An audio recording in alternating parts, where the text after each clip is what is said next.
revolutionary podcast of sports entertainment. It's Brad, the dad, and Father Greg, the SmackDaddies.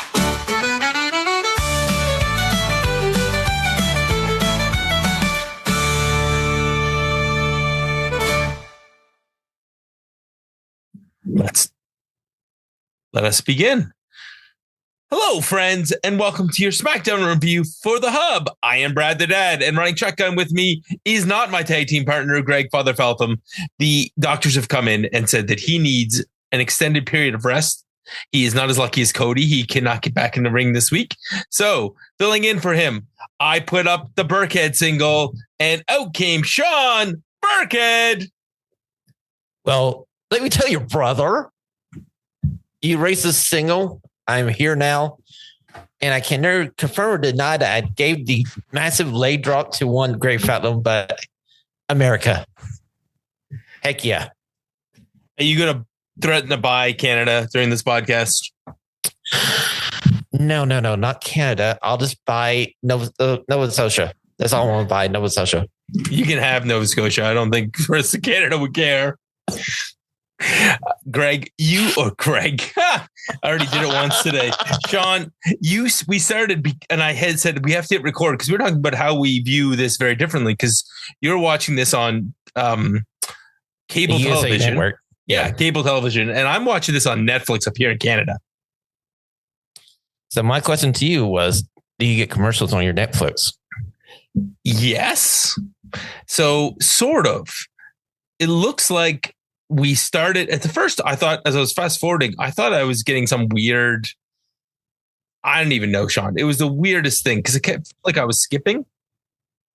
Does that make sense? Like something wrong. Like it felt like I would hit fast forward like I used to watching it on a DVR, and I was like, "What's going on?"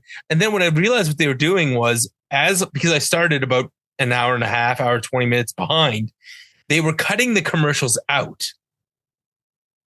Oh, I see what you're doing. Okay. So if you were to go back now and watch it on Netflix, there are no commercials. They just cut the commercial breaks out. But as you're watching it live, you would get like a video package setting up the next match, or you'd get, if a match was in progress, sometimes they would show you some of the match without any commentary. It was just this weird hybrid of things, but it looks like what they're doing in the long term is that when it goes on to the show and you watch it on your on a tape delay, you get all of the commercial pieces cut out. Now, if you're watching it live, you get a weird thing where it's like, stay tuned, we'll be back right now. And they're showing highlights of things. Does that make sense? Yeah. So it kind of acts like a PLE. Yeah, kind of like a PLE. Nothing like Raw. Raw Monday night, Sean, was 3 straight hours of wrestling.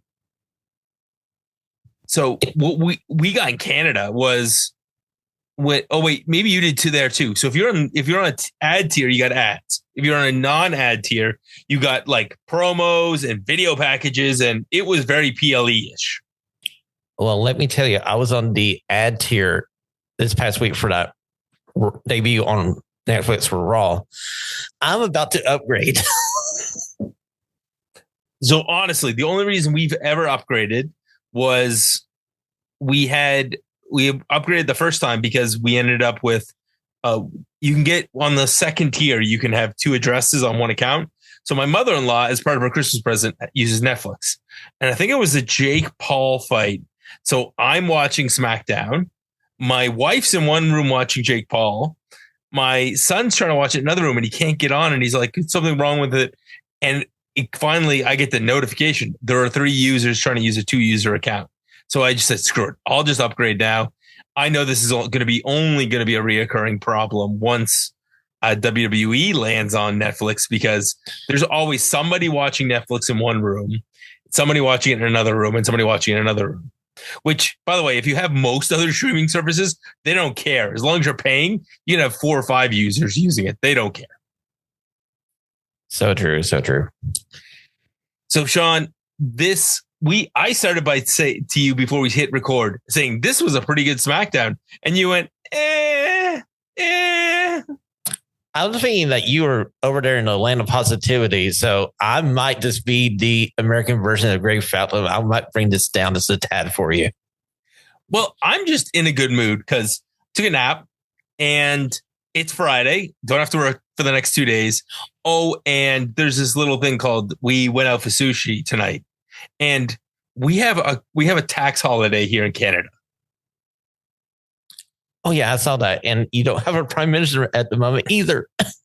Yeah, before he left though, he was like, "We're not. You know what? For the next 60 days, don't pay taxes on not anything. So if I need boots, I pay taxes. If my kids need boots, they do. My wife has child-sized feet, children's clothes, no tax. Go to get junk food, no tax. Go to a restaurant, no tax. Beer and wine, no tax. Hard liquor, tax. Comic books, tax. Random Lego marked for children, no tax. Lego marked for adults, tax." Oh, so crazy tax system sometimes. Like, oh, what can we give to the people so they decide not to vote us out of office? Yeah, that didn't really work so well for our current prime minister.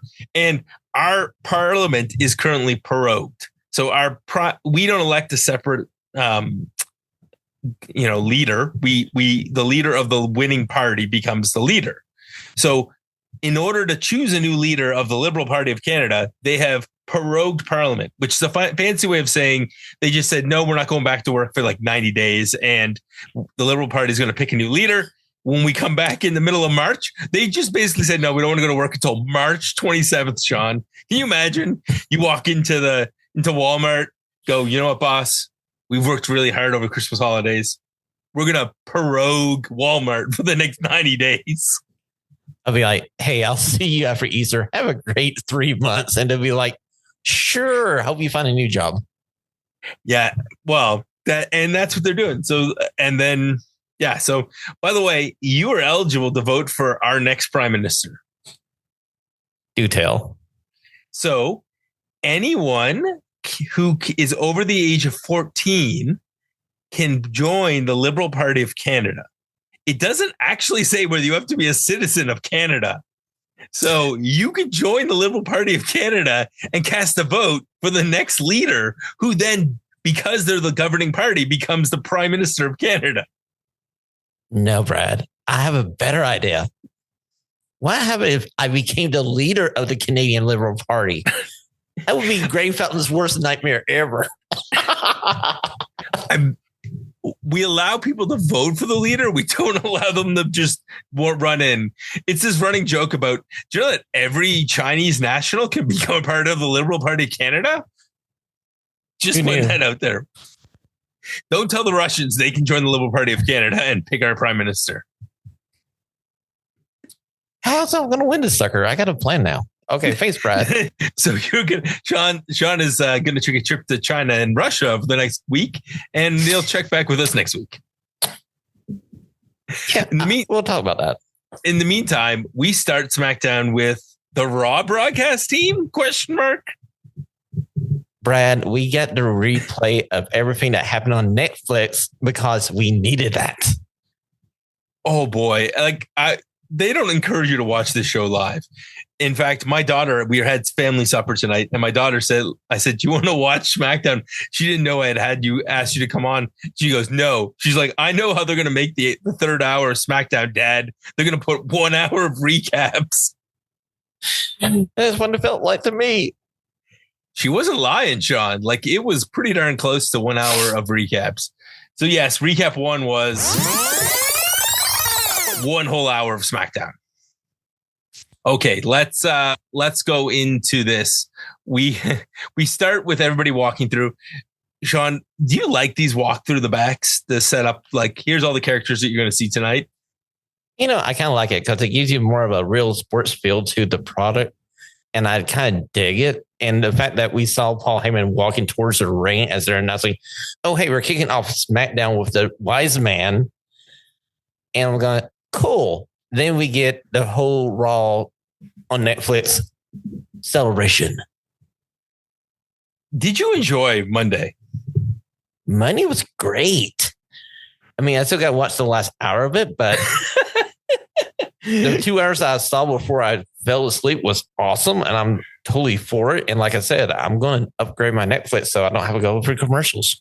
Yeah, and then if you watch it after the fact, they cut all the commercials out. Be fun too. Yeah, that was the big news today, was that apparently if you go back and watch, if you happen to have a good VPN, and if there's a VPN who wants to sponsor this podcast, feel free to tell me later. I will happily take your free sponsorship money. I won't name my VPN because they're not sponsoring this podcast like every other podcast in the world. So we'll get in on that podcast money, Sean, or the VPN money, and then I'll say which one it is. But yeah, Canada, Netflix, recommended for NXT as well. Just skim. And you need a good VPN in Canada to watch Max. No, you don't want to watch. You should be all about Max right now, Sean. That's where AEW is. You know, do you want to know my opinion of Max and AEW right now? Ooh, go ahead. Okay, so it's a great idea for them to be on Max. But if you want to have the full experience of AEW, if you watch on Max, you don't get picture in picture, which is okay for me. I don't care for picture in picture because usually it's just you have wrist holds, you have the heel take control out of the ring. There's not much going on, but you do miss that little factor on the Netflix. I mean, the Max version of AEW. Yeah, I think we should use our VPN to go visit somebody in the UK, maybe like your former partner, David, and say, hey, David, guess what? We're watching it here on Fight Plus because they seem to have the best version, which is they get picture in picture, but they don't get picture in picture. They just get the commentary without the commercials. That's the dream. That's why I was hoping AEW on Max would be, but I understand why he did it because he still got to get the money from the advertising for the being on streaming. So, hey. Apparently there's no advertising money in Canada. We're just going to show that. So after like 7 minutes of recaps, and Sean and I nodded off and then woke back up and said, hey, look, Paul Heyman's here. Looks like he wants to cut a promo. And Paul says that he is celebrating Roman being the tribal chief. And now he needs Cody out there. Cody comes out. He says, Cody, man to man, Roman's coming for the title. Cody doesn't seem surprised, but he gets distracted because Kevin Owens comes out and blames him for this, says you stood by the bloodline. Now you've let him get back to power. And it's on site. Cody said it last week. Cody leaves the ring and goes after Kevin Owens, fights up out of the arena. Then poor Paul Heyman is left in the ring with the new bloodline, Tama Tonga and Jacob Fatu. Looks like he's about to be destroyed. Jimmy comes out for the save, but Jimmy gets overwhelmed. Back comes Cody. They fight their way out of the ring, and this was 20 minutes, Sean. Yes, it was 20 minutes. And you're thinking, oh, this is going to be where they decide we're going to tell you about the main event at the end of the night. But no, we don't get that just yet. But we do get some breadcrumbs here for storylines going forward on SmackDown. As Paul Heyman says, Cody, you got something that a lot of people don't have from Roman Reigns, and that's his respect. Well, I would say that would be about 2 hours and 40 minutes of respect. And we'll get to this in a bit. Yeah, it was one of those things where it definitely was a breadcrumb, and I really liked the show for doing that. But yeah, they could have saved an entire segment later, but I guess somebody else needed to eat a beatdown. And speaking of a breadcrumb, the Bloodline are getting thrown out of the building, allegedly. And then LA Knight comes in and throws Jacob Fatu, who's been beating up security guards from all the way from the first segment. And then he gets tossed out. Apparently, Jacob Fatu has unlimited money, Sean, because he doesn't care about getting fined. Well, maybe he doesn't have unlimited money. Maybe nobody has the balls to actually go through the whole suspension process with one Jacob Fatu. Nick Aldis is like, you know what? I will find anyone and everyone, but I will not find Jacob Fatu. Yeah. I guess maybe it's an NWA thing. Maybe because they both were in the NWA. Maybe there's some beef between LA Knight and Nick Aldis, and Nick's like going, sorry, dude, you're not one of my people. Yeah, I remember you from the NWA. I didn't like you very much. So You get fined. I also remember you from this TNA company. You get fined. Never forget that my daughter was sitting right to my side when I said, yeah, they wrestled on this company called TNA, and she burst out laughing, Sean, because she was like, there's no way. She thought I made up that name of that company. Oh, poor Mrs. Big Voice. So much stuff you have missed in the world of professional wrestling. Yeah, that's the running joke I have with her is like, I'm going to play and create a new podcast called Sit Down and Make My Kids Watch Wrestling. And I'm going to make them watch Insanity. I could make them watch most of the TNA run and it would just be, that would be enough. I'll just start with the Hogan years. Boy, that would be insane enough. And Joker Sting. Wait, why is he lost his mind? Never mind. Nope. Okay, well, let's go back to Chelsea Green versus Michin for the women's U.S. title. Chelsea Green's gear, Sean. God bless America. Oh, hey, can we just have the next Captain America movie be starred by Chelsea Green, please, and thank you? Yeah, or at the very least, can she be a sidekick? No. Mrs. America. We just recreate Captain America as Mrs. America, and it's Chelsea freaking Green. And her Secret Service, Piper Niven, that shiny Secret Service outfit just killed me tonight. They are a very well put together team. And if those tag team titles on the main roster meant something, we could have had 2-belt Chelsea Green. Yeah. And ironically, their whole run began because Chelsea was teaming with somebody else and they got hurt and Piper just got thrown into the tag team. Kind of, actually, I think if I remember right, Piper made herself into that tag team. Yeah, she just got like, I'm in this team. So Chelsea Green attacks. There's stuff on the outside. We get a really long headlock coming out of this commercial break. Chelsea Green ends up hitting this amazing elevated flatliner, but the match comes off the rails when Michin gets distracted by Piper on the outside. She takes out Piper. She comes off top ropes with a crossbody, and Chelsea just rolls through and grabs a handful of tights and wins with the 1-2-3. And then Michin's going to attack after the match, Sean, but Secret Service saves her. Piper Niven just comes in, flattens Michin, and they leave together. This was nothing remarkable about this match. This shows us how Chelsea's going to win. She can do great wrestling, but that is not what she's here for. She was the one lady that the Elite wanted for that first all-in pay-per-view, and she signed that contract with WWE, and she couldn't get out of that date to do all-in the first time.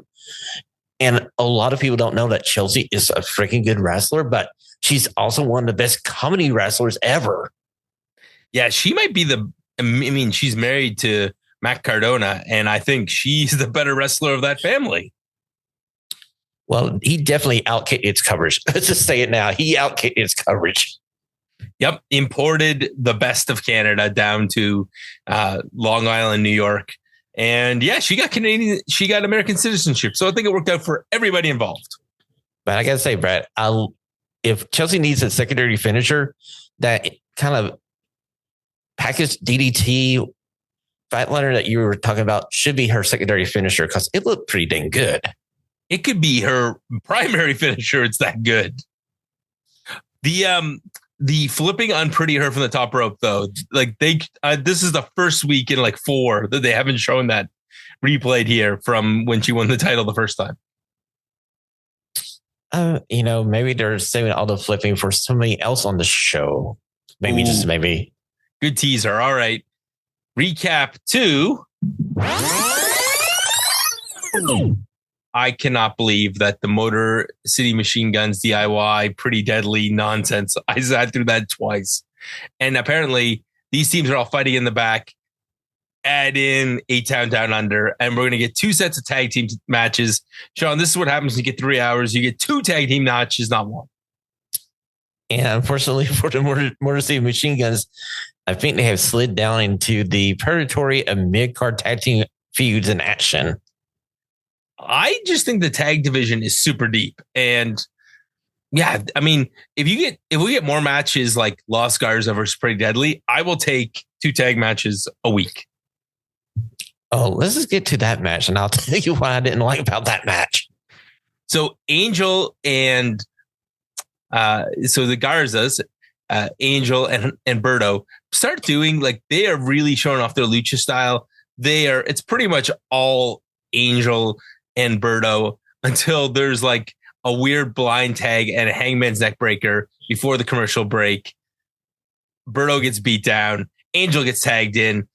And then he takes off first his shirt, then his pants. There is all this foolishness from the outside. And that's the only way that Pretty Deadly can get any offense, cheating from the outside. So Electra Lopez gets in on it. And there's a push from the other member of Legado. Boom, down. And then we get our finisher, which is they call it the NTY. It is like they press the guy over their head, and instead of dropping them the way you normally drop them, they flip them back into a back bump. The finisher looks great, but yeah, this match, so much outside interference. It took away from the action. You know, we can play one of your favorite games right here. Do you have the music? Cue the music. Oh, I need to find it for a second. So, but I'll fix this in post, and we'll just play Who's the Heel? So, Brad, tell me.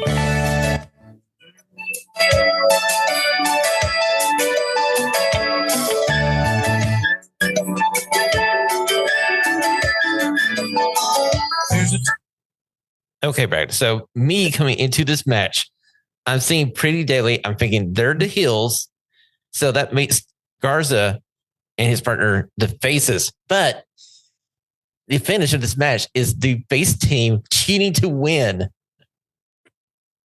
So who's the face? Who's the heel? It doesn't matter because they all have to fight Motor City Machine Guns and lose so that we can get the Motor City Machine Guns versus DIY. Also, what happened to the Street Profits? Maybe they should went to AEW with the Hurt Syndicate. Maybe I don't know. Okay, so it's no different. So that would be really funny if they came in and joined the Hurt Syndicate, because that would just be it would be them WWE. Because if you're Hispanic in WWE, you have to be in one of two factions or feuding with each other. Or if on the other side you're in AEW, you seem to have to be in one faction that is predominantly all the black wrestlers. I mean, they kind of kept it. I mean, in defense of the Hurt Syndicate, if you go back to TNA, it was Bobby Lashley, MVP, and Kenny King. Yep. And then they went to WWE, MVP and Bobby Lashley. They formed a Hurt Business. So, they just continue this group and they just change out members every now and then. And how long until they add in Ricochet? Hopefully never. Oh, I think Ricochet could use a mouthpiece. I just don't want him in the group because I don't feel like he fits the group. So let's go back to the SmackDown. Okay, so gosh, how many times is it going to be Tiffy time tonight? Because this was recap number 3. It's Tiffy time. Oh, and by the way, did you forget that Shinsuke Nakamura and LA Knight fought last week? Recap number 4. Maddie was friggin' Nostradamus. Like, so many recaps. Sean, why? Do you have Alzheimer's and I'm unaware of it? Apparently, they think the average WWE viewer of SmackDown has the attention span of a goldfish, so they need to spoon feed us everything. Yeah, and it's funny because if this was like, oh, we found new viewers on Netflix, we need to catch you all up in the storylines, that would be the excuse. But it's like, no, this is on USA. Everybody knows these storylines. So they're not getting new viewers. They're just getting LA Knight versus Shinsuke Nakamura for the other US title match. This match was actually pretty good, except I hate the finish. Oh, we're in agreement here because this was possibly the best match on the card tonight until the finish. And why the hell did we need to the former Bloodline, new Bloodline interfering here? I'm like, why? So Shinsuke Nakamura is on defense because LA Knights comes out hot. There's a couple of times where they're throwing each other into things before the commercial, and LA Knight hits the ring post twice. We come back, we get a sliding suplex from Shinsuke Nakamura. LA Knight recovers, springs to the top rope. So we get that suplex. We get this cool, Sean, have you ever seen this submission from LA Knight? I've never seen him use a submission like this. Oh, you're talking about the inverted like Boston Crab. It was a nice looking move. It worked perfectly, especially given the fact they had exposed the turnbuckle and Shinsuke was selling the back. This was close. At one point, Shinsuke hits his Kinshasa, but LA Knight's close to the rope. His foot's on the rope. LA Knight recovers. He then hits the BFT with the Bloodline attack. And this match gets thrown out. So it doesn't matter. Nothing matters, Sean. Because we got to save this match for the Royal Rumble, and we're 3 weeks away, so we can't have it finished yet. And yes, so Shinsuke slinks away. This beatdown comes. Out comes Cody and Jimmy. There's a fight into the crowd, and Cody demands this becomes the main event. Why? Why couldn't we have done this in the first segment? My thoughts exactly. Then we could have probably had a better finish to this U.S. title match. And hey, why not have Shinsuke not that Kinshasa against LA Knight? Then somehow LA Knight pulls him into that supposed turnbuckle. They both get counted out, and we move on with our merry lives. Sean, it is also could have been anything else. You're right. This was just, yeah, because there's not like we have a whole division full of mid-carders that could be going after this title. We need Shinsuke to feud with LA Knight for 6 more weeks. Or at least 3. Oh no, wait, there's another pay-per-view after that. Because it's not like either of these guys are getting an elimination chamber. Oh, come on. Have a little faith. One of these might get into 6 spots. They have a 1 in 6 chance. Assuming that they don't have people from the other show get in the elimination chamber too. Okay, fine. Still 1 in 3. A 33% chance. Steiner math. Oh yeah, and Stiffy time again. Recap number 5. Sean, it's killing me. Okay, so tag match number 2, Motor City Machine Guns versus A-Town Down Under. Weren't Austin Theory and Grayson Waller not getting along? I had the same thought when they were backstage with Nick Aldis and they were saying this matchup. I'm going like, were you guys kind of like not liking each other, but now you guys are kind of together again and you're threatening to go over to Raw? And I kind of like Nick Aldis' response there. I'm like, he didn't really buy into it. I'd be more like, I'll get a car for you and get your stuff. We'll send you over to Raw. No problem. Thank you. Thank you for leaving. Don't let the door hit you on the way out. A great start with this match was the leg scissors into a face buster on Austin Theory by Motor City Machine Guns. Grayson Waller gets the hot tag and he tries Aussie, and no one says oi, oi, oi, except for Wade Barrett, and he gets made fun of for it. Because Brits don't do that. I love this pairing of Barrett and Jimmy Smith. Great. Yeah, this is a perfect pairing. So outside interference leads to the Motor Machine oh my gosh, I can't say it today. MGM selling Motor City Machine Guns, then hit their double baseball slides and a suicide dive. They hit their combination flatliner missile drop kick. It looks at one point like Great Wall in theory have a chance, but Motor City just outclassed them, and we get the skull and bones on Austin Theory. Grayson Waller never loses, by the way, with this team. It's always Austin Theory eating pins. Didn't this guy beat John Cena once, Sean? I bet they're going to try to retcon that out of existence here. Yeah, that's one of those wins John Cena's get back this year. Oh, yeah, on some random house show, John Cena's going to show up and get that win back. Yeah, or just next week's SmackDown. He'll SmackDown through a SmackDown. He'll drop him through a SmackDown logo all the way to Raw. Oh, I got it now. The SmackDown before the Rumble, it'll be Austin Theory versus John Cena for the spot number 30. It'll be basically the attitude adjustment. 1, 2, 3. John Cena gets his win back. And that way he only has to throw out 5 or 6 people to win the Royal Rumble. Well, he said it needs a miracle. So he didn't say how big of a miracle. Hey, listen, he should win the Royal Rumble. That he would be the second guy in WWE history to win 3 Rumbles. Well, if I was booking this Rumble, I would have Roman at 1 and I would have Cena at 30. And have Roman make it to Cena. Yeah, that would be great. Exactly. He can take like 4 naps in between, roll out of the ring. It'd be fine. It's fine.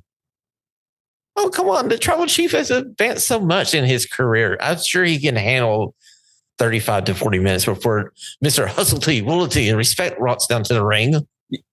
Wait, those aren't exactly 90-minute intervals. You're ruining the mystery. You're ruining it. All right, so this match, obviously, we don't care about. DIY's in the back. They don't care about it either. They're talking to Pretty Deadly, and Pretty Deadly is like, you should trust us. Why weren't you helping us? And DIY was like, dude, we use too much heat on us right now, but don't worry, we got you.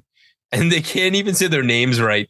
And Apollo Crews shows up with his new gimmick, which is I walk through the back and say something smart ass and start stuff. And yeah, he just says, if you trust them, boy, you got something coming to you. You need to serve everything that's coming to you. It's not going to be the WWE Tag Team title shot. That was exactly what he said, Sean. Thank you. And dude, is this his character? This is what Apollo Crews has become. He has become everybody's favorite heel, the fact checker that checks everything you put on social media. Oh my gosh, that is his character. He's become the thing Triple H hates the most. He is the living embodiment of Dave Meltzer. Exactly. Oh my gosh, he should come out with his phone and his live Twitter account and just be tweeting at Triple H and fact checking him. And to give his random thoughts about every match on SmackDown. Oh, God, he has a podcast just like us. Surprise guest host next week, Apollo Crews, invading the SmackDaddies podcast so that he can come in here and tell us how much he hated the segment he was in. Oh my gosh, we just booked the best or the worst thing ever. So, yeah, commercials. You just skip through the commercials on Netflix. This is about when I figured that out. Hey, Sean, it's Tiffy time. Yeah, I got some promos about this. What? Yeah, you mean the fact that Tiffy came out? I mean, I love the fact that Nia Jax hints in the back earlier that she's going to come out and just scorch earth. And boy, oh boy, Tiffy comes out. She makes Tiffy puns. She says it's Tiffy time. Nia Jax doesn't let her get very much out before she basically says, you took advantage of me. I thought you was a dumb blonde, but you're not that stupid. And you can give me back that title, or I could beat it out of you. You ungrateful. I think she starts the promo by calling her an ungrateful little shit, which is just hilarious. Like the Nia is PO. She's like your angry mom. Okay, let's back up this a second here because Mrs. Generational Talent cashes in the Money Bank contract, wins said title, and the big celebration of her first time on SmackDown with the title is Brian freaking Saxman is the person interviewing her. She gets no balloons, no streamers, no band. Who's booking this? It's not me booking it. Yeah, I know. It's like Nick Aldis. Come on, you had one job. You're supposed to make the special. Not even flowers, Sean. No flowers. Yeah, this just nothing. And so before Nia Jax and her can get into it, Bayley comes out and says, hey, listen, Nia, you took advantage to get this title. You used Tiffy, but Tiffy's not that dumb. She actually outsmarted you. I'm very impressed, but I'm going to be the first one to get a title match. Naomi and Bianca come out, and it's really only Naomi that wants a title match, but Bianca just kind of is there. So Naomi gets pushed to the side, and we have Nia getting in Bianca's face. So at this point, everything breaks down. There's fights all around, and Tiffy just sneaks out of the ring, climbs the top rope, hits the prettiest moonsault ever on everybody, then leaves. And Nick Aldis is like, you know what? You four are already in your gear. You wrestle, and the winner gets to be the number one contender. Sean, what? It left me with a lot of questions. So my first question is Candice LeRae the smartest person here? Because she's manipulating everybody, Tiffany and Nia Jax. Eventually, are we going to get Candice LeRae versus Tiffany for the title or something? And God knows that maybe Candice LeRae might be a person that gets the title down the road. Secondly, are we trying to treat Tiffany as a babyface or a heel? Because I feel like the company isn't sure how they want to play her because they're still trying to keep her in this like tweener role where the fans love her because she did the title change, but she acts like a heel to the crowd. And it feels like they're trying to babyface Nia Jax. Yeah, and also, why are the tag champs not focused on keeping those titles? Why do they want singles gold? Well, that would be the question if the tag titles meant anything on the main roster. No, instead, the tag champs are in this match. So Bianca Belair, Bayley, Nia Jax, and Naomi are all going to try and fight, and the winner gets a shot at Tiffy. This match was also a pretty good match, but the story of this match is the fact that Nia Jax is terrible at Fatal 4-Ways, and all of the faces are beating up Nia Jax. It felt like here's the one baby face and these three mean girls are just beating the heck out of Nia Jax. The story of this match is Nia Jax is the baby face trying to overcome the odds here. And they had one impressive Tower of Doom spot. And I felt bad for Bayley taking that small drop from that height.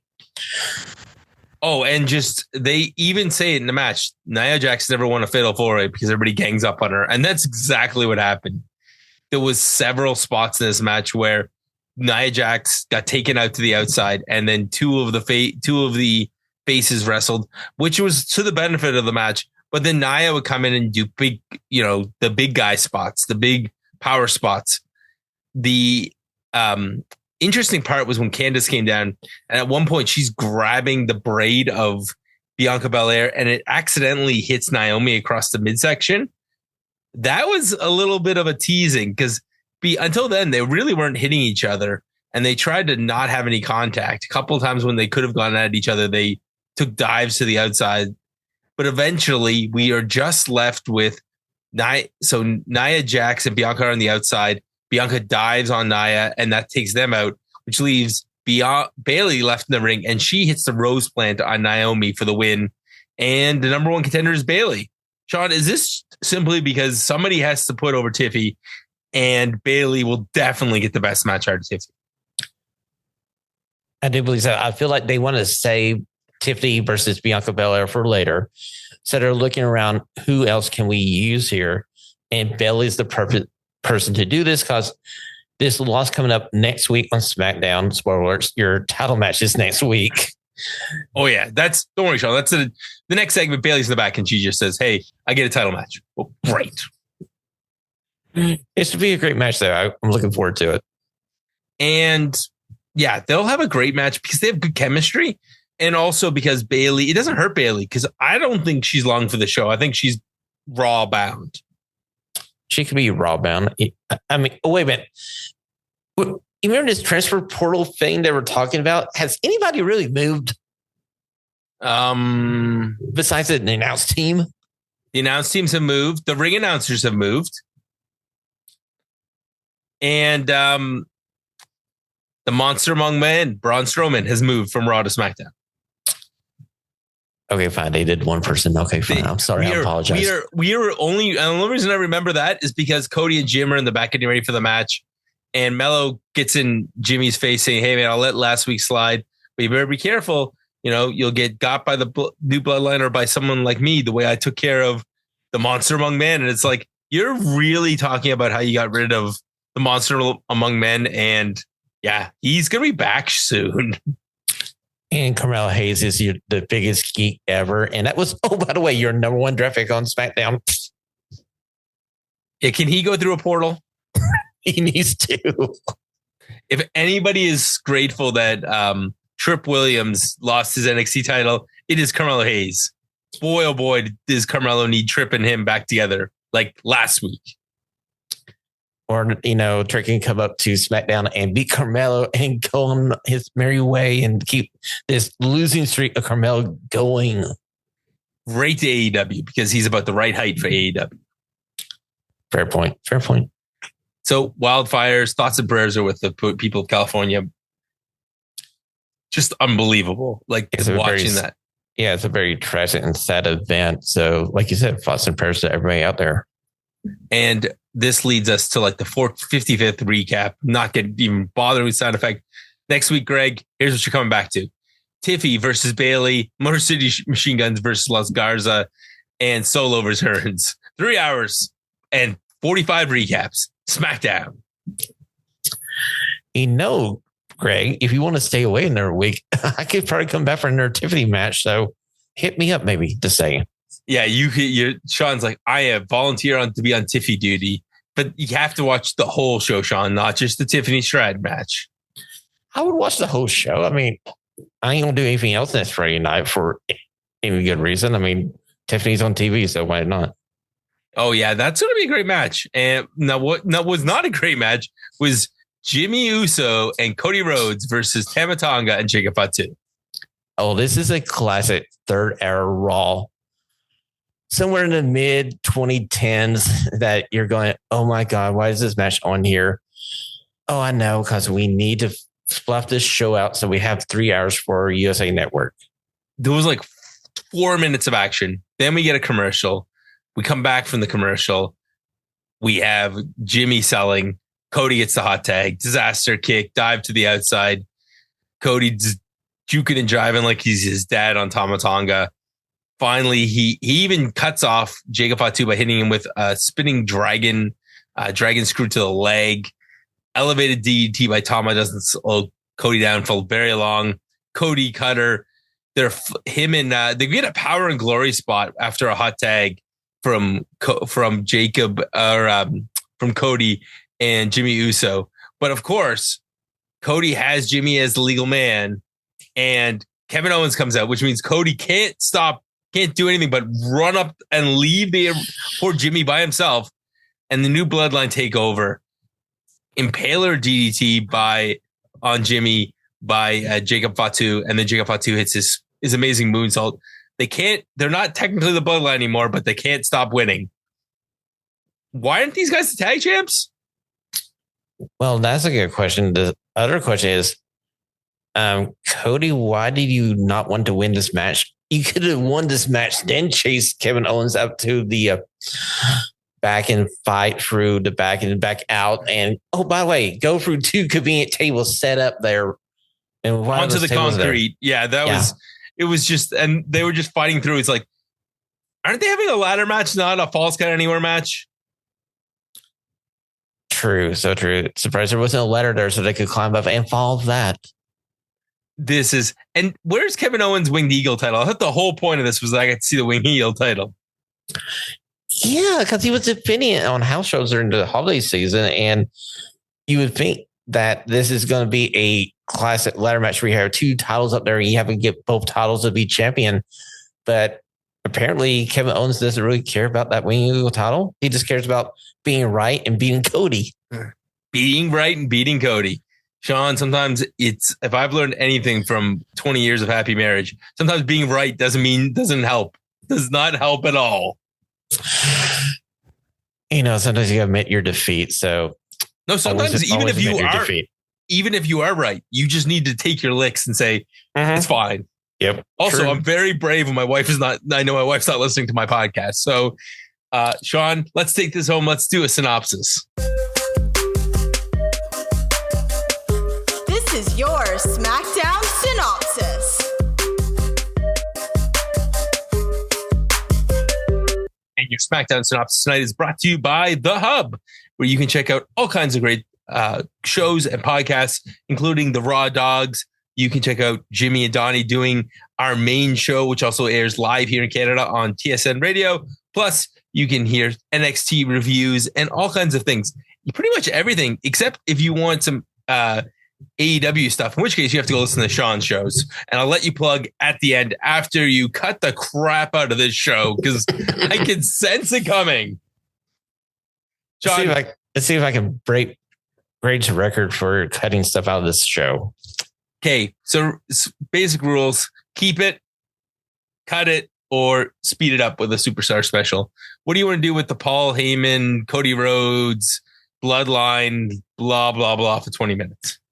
Okay, we're cutting this sucker down to basically Paul Heyman come out to the ring saying to Cody that he has the respect of the tribal chief, and we get a little bit of Kevin Owens and a little bit of the interference to set up the main event tonight. So we're superstarring this. Yep. What about LA Knight and Jacob Fatu's little scuffle in the back? I guess we'll keep it just for the fact that it makes Jacob look like a monster. And I feel like that's their goal now. He's going to be a future world champion for them. Yeah, but it was definitely a meh. Especially for LA Knight. Meh. Yeah, well, Chelsea Green versus Meechin. What do you want to do with this one? We are going to supercharge this. Just so the fact that I'm keeping Chelsea for this a little bit. I'm not going to make Canada mad at me for cutting Chelsea like I did last time. Yeah, it was definitely you can always speed that one up. Okay, we cut all the recaps. Sure, the tag teams fighting in the back. What do you want to do with that? Let's give a shout out to Dave Coulier. So let's cut it out. Just no. Los Garza versus Pretty Deadly in our Who's the Heels match of the night. I want to cut it because it wasn't. I feel like the other tag team title match was better. So let's cut this one. And we are definitely booing the terrible match. LA Knight versus Shinsuke Nakamura. Okay, so we're cutting the end of this match. We're keeping everything up to the end. So this was actually except for the end of the match, because we had to get somehow built to the tag match, which we had already built to. Motor City Machine Guns versus A-Town Down Under. Okay, so I'm going to keep this because I said this was the better of the two tag team matches. And for a moment there, I feel like they need to keep Austin Fury and Waller together so they could have another heel tag team to work with. Yeah, it was this Rebel Heart. It would just set up for more DIY shenanigans. The Tiffy Time promo. What do you want to do? Well, so I got my hand on the button. I know what you're doing.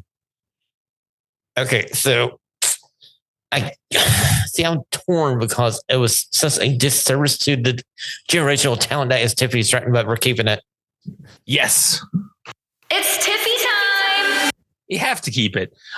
The problem was we are going to travel there. We're going to decorate. We're going to spend $10,000 on a set and champagne. I won't give her Cody's budget. Yeah, she should have got all of Cody's pyro tonight. Okay, how about the women's four-way for the number one contender match? Okay, you might think I'm crazy, but this was the best match on the card. I don't think you're crazy. I think it was great. And that's why we're going to do a double Tiffy time. It's Tiffy time. Because the winner gets Tiffy, and that's always a prize. I know, I should have been in the match. You should have been in the match. I'm making an executive decision. Both the Cody and Jimmy backstage stuff and the Bayley gets their match next week. Like, they could have just put graphics up. We didn't need any of this, but we needed to get to 3 hours, which is also why we got Jimmy Uso and Cody Rhodes versus Tama Tonga and Jacob Fatu. What do you want to do with our final match? I want to cut it and let's just go to whatever USA head on after that. Yeah, or if you're watching it Canada on Netflix, just go to the next movie. It's like, what's next on Netflix? I felt like during this match, Netflix should have come up and said, "Are you still watching?" And it would have been like, "No." Nope. Or, hey, since you've been watching this, we'll suggest this. I'm like, yes, please. Yeah. Or no, well, if it's like, we're going to suggest 5 more Cody matches. And at this point, it's like, no, I don't need any more of this foolishness. So yeah, we're building towards Royal Rumble. The graphics of Royal Rumble look great. And so far, Sean, we have 2 former Rumble and multiple time world champions. I think between the two of them, there's like 7 world championships and 3 or 4 Royal Rumble wins. I gotta say, the men's Royal Rumble, as of this moment, looks like it's going to be stacked. It's probably going to be the better of the 2 Rumbles.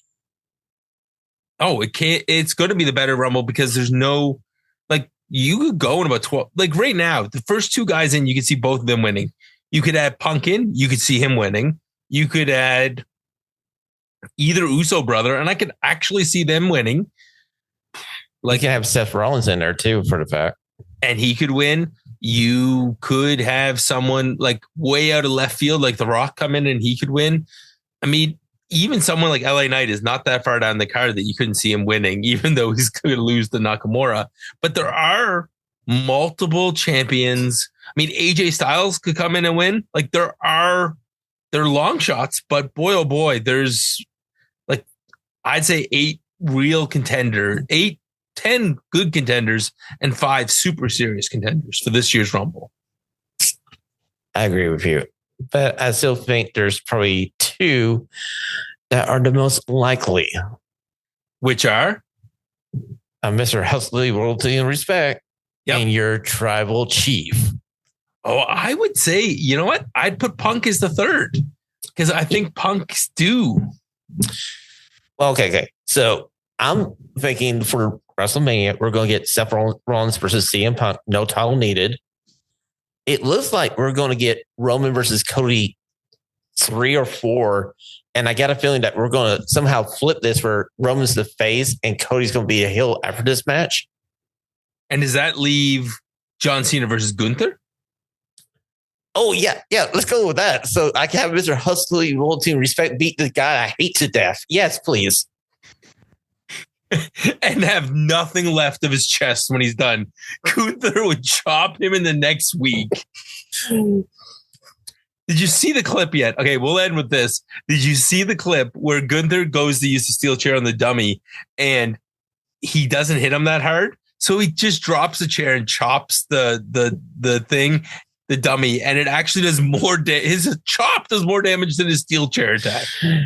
The dude is a mountain of a man. I gotta admit, he is a mountain of a man. And the only reason you hate him so much is that, yeah, he's a lucky man as well. Well, again, someone who outkicked their coverage.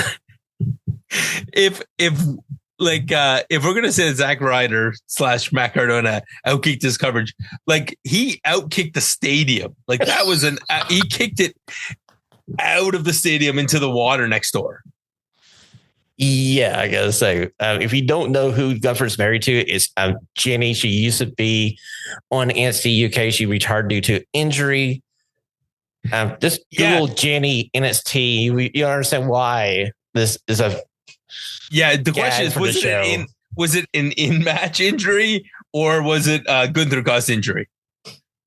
Oh, you guys are so bad about your jokes and stuff. So I walk right into it. All right, Sean, speaking of walking into it, why don't you, you guys have made a big switch over at Radio Free Pro Wrestling and you're now covering AEW and everything AEW. So why don't you plug away? Okay. So this comes tomorrow, Sunday. You can wake up. What happened in the weekend? AEW wrestling. Well, I got an answer for you. You can check out All Elite Radio as me and Ashley have rebranded Radio Free Professional Wrestling so we can focus mainly on AEW because we just noticed over the course of the last 9 months that we drifted more into AEW coverage. So we were like, hey, why not just make it the full-time thing for the podcast? So All Elite Radio is the place to be.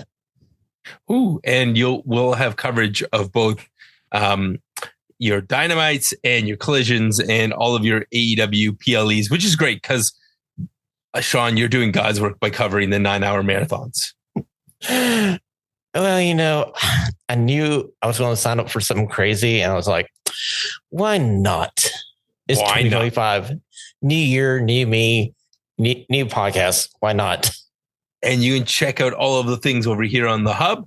And with that, I wanted to thank Sean for joining us this week. And hopefully Greg, his neck is feeling better, unless Sean hits him with the steel chair so he can have more TV time. Hey, Solo, do I still got a favor? Can I call in a favor again, please? We the ones. That was great. Oh, Sean, that was... revolutionary podcast in sports entertainment. Father Greg and Brad, the dad bless you all, the lovely tales of Friday night, SmackDown and beyond. Go to the outer limits of your mind with the SmackDaddies.